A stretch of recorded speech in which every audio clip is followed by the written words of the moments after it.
নমস্কার, আমি রুদ্র বিশ্বাস। আপনাদের মাঝে নিয়ে আসলাম আজ আরও একটি নতুন ঘটনা। এখন যে ঘটনাটি আপনাদের সাথে শেয়ার করব, এই ঘটনাটি আমাদের যিনি পাঠিয়েছেন তার নাম সৌরভ হোসেন। ওনার বাড়ি কুষ্টিয়া জেলার ভেড়ামারা উপজেলার ধরমপুর ইউনিয়নের ধরমপুর বাজারের সাথে। ওনার বাবার সাথে ঘটে যাওয়া একটি ঘটনা আমাদেরকে তিনি পাঠিয়েছেন।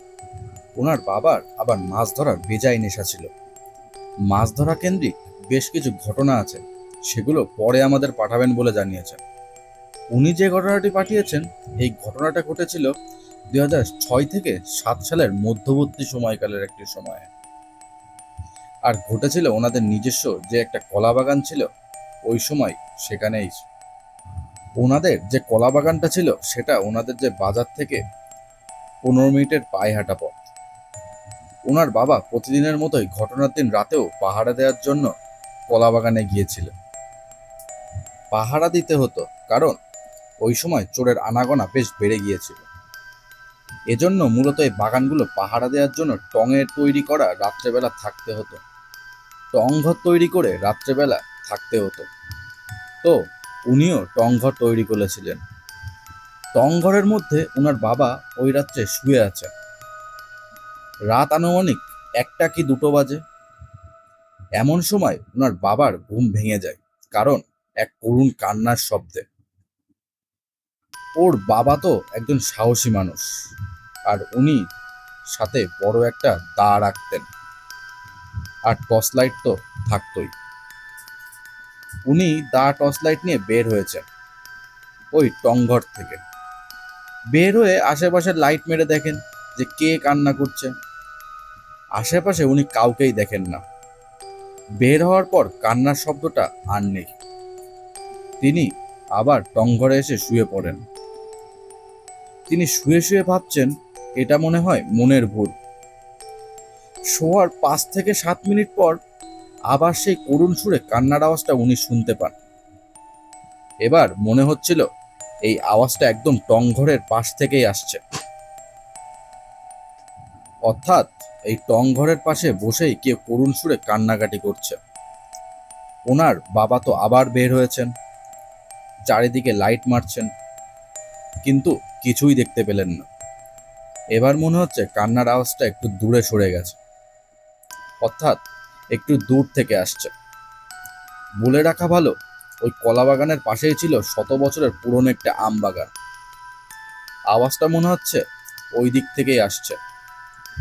ওনার বাবা আস্তে আস্তে গেলেন বাগানের দিকে, গিয়ে লক্ষ্য করলেন আওয়াজটা আসছে একটা বড়সড় আম গাছের ওপর থেকে। তিনি 7 পাঁচ না ভেবেই তার হাতে থাকা লাইটের আলোটা মেরেছেন ওই গাছের ওপরে। যেই না আলোটা মেরেছেন তখনই উনি ভয়ঙ্কর একটা জিনিস দেখেন, আর মারাত্মক ভয় পান। উনি দেখলেন ছোট বানরের মতো একটা মানুষ গাছের ডালে বসে করুণ সুরে কান্নাকাটি করছে। হঠাৎ করে উনি এরকম একটা জিনিস দেখেছেন, তো একটু চমকে যাবেন, ভয় পাবেন, এটাই স্বাভাবিক। এই বামনের চুলগুলো ছিল বেশ বড়, আর দেখতেও খুব বীভৎস। শরীরের মাথার আকৃতিটাও মনে হচ্ছে বেশ বড়। চোখ দুটো টেনিস বলের মতো গোল, বড় বড় করে হঠাৎ করে কি করলো, কান্না বাদ দিয়ে বিকট শব্দে অট্টহাসি শুরু করলো। আর চোখগুলো মনে হচ্ছে লাইটের মতো দপদপ করে জ্বলে উঠল। যখন এই বামনটা হাসছিল, দাঁতগুলো বের হয়ে গিয়েছিল, দাঁতগুলো মনে হচ্ছে অনেক সূচালো। উনি তো টর্চ লাইটের আলো ধরে রেখেছেন, একদম স্পষ্টভাবে ওই বামনের শরীরের সবকিছু দেখতে পাচ্ছেন। চুল থেকে শুরু করে একদম দাঁত, চোখ, নাক, হাত পা সবই বুঝতে পারছিলেন উনি। হঠাৎ করে এরকম একটা দৃশ্য দেখলে যে কোনো মানুষই ভয় পাবে, সে যতই সাহসী মানুষ হোক না কেন। কিন্তু উনি সাহস ধরে রাখলেন। উনি ভাবলেন এখন যদি ভয় পাই, এই জিনিসটা বড় ধরনের একটা ক্ষতি করে বসতে পারে, যেহেতু প্রতি রাত্রেই ওনাকে এখানে আসতে হবে। এখন ভয় পেলেও আবার এসে বিরক্ত করবে। উনি মনে মনে সাহস সঞ্চয় করেন। এই বামনের দিকে উদ্দেশ্য করে বলতে থাকেন, এই বেটা, কে রে তুই? এত বড় সাহস, তুই আমাকে ভয় দেখাস? তুই আমাকে চিনিস? আমি এতদিন ধরে এই বাগান পাহারা দেই। এই আমাকে দেখে কি তোর ভয় লাগে না? এই দেখেছিস আমার হাতে কি? এই দেখ, একটা কোপ দিয়ে তোর ধর থেকে মাথা আলাদা করে দেবো, যা ভাগ এখান থেকে। আর কোনোদিন যেন যদি এখানে বিরক্ত করতে দেখি তাহলে তোর খবর আছে। শুধু এই কথা বলেই তিনি ক্ষান্ত হননি। বিষয়টা এরকম না। এরপরে বেশ কিছু গালিগালাজ এই বামনকে উদ্দেশ্য করে উনি বলতে থাকেন। উনার এই ধরনের কথাবার্তায় বামন তো রীতিমতো ভড়কে যায়। আরে, এ কি বলে?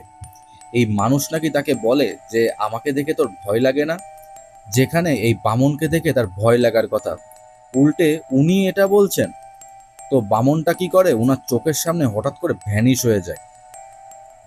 এরপর উনার বাবা আবার টং ঘরে এসে শুয়ে পড়েছেন। ওই রাত্রে আর কিছু হয় না। সকালবেলা বাড়িতে এসেছেন, আসার পরে পরিবারের সদস্যদের সাথে এই ঘটনাটা শেয়ার করেন না।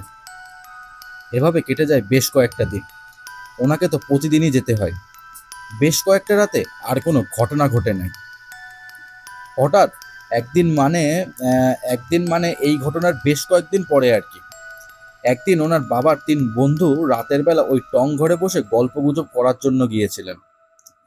এই টং ঘরে কিন্তু ওনার বাবা হ্যারিকেন নিয়ে থাকতেন।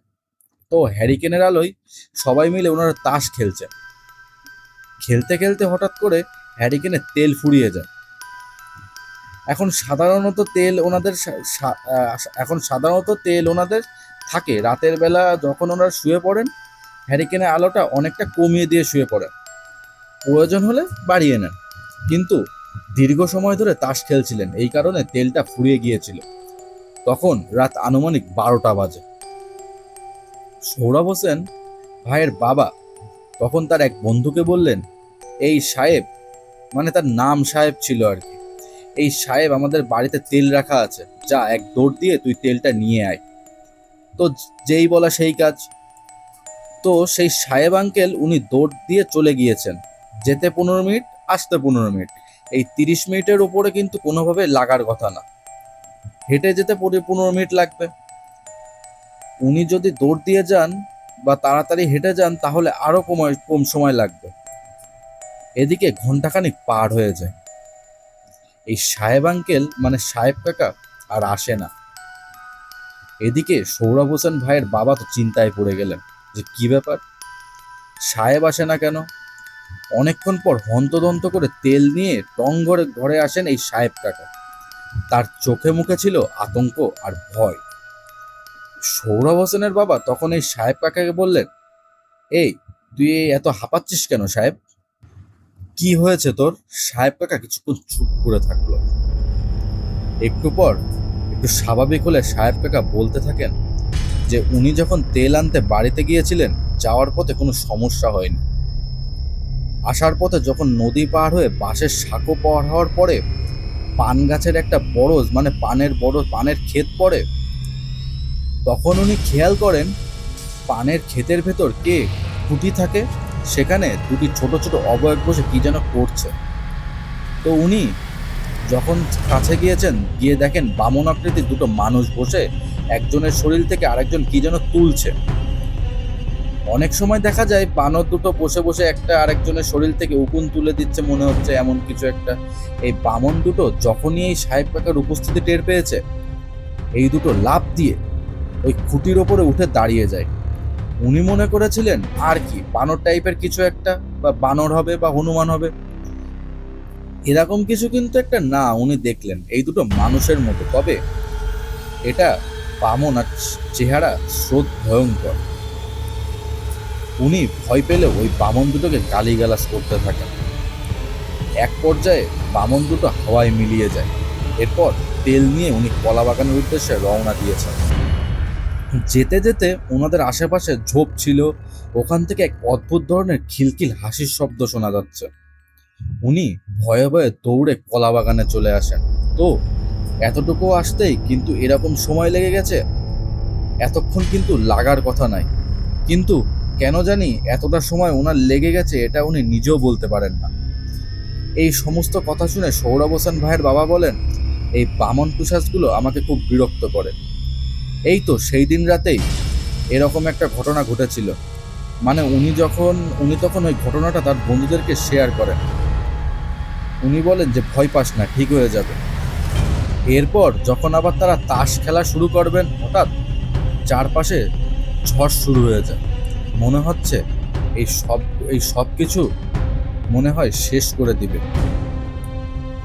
তখন তো ওনারা ভয় পেয়ে যান, যে অবস্থা তো বেগতিক, এইভাবে চলতে থাকলে তো বেশিক্ষণ এই টংঘর টিকবে না। তখন কি হবে?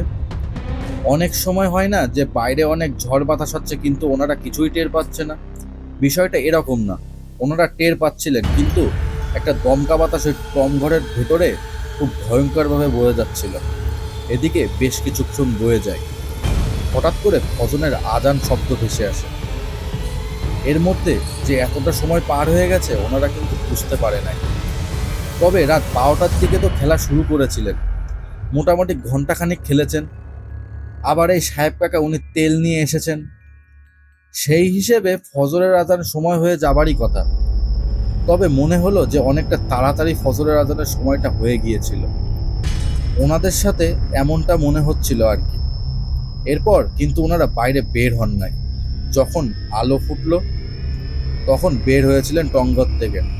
বের হওয়ার পর দেখেন যে চারিদিকে সবকিছু ঠিকঠাক থাকলেও এই যে কলা বাগান যেটা ছিল, কলা বাগানের গাছগুলো একদম ভেঙে পড়ে আছে।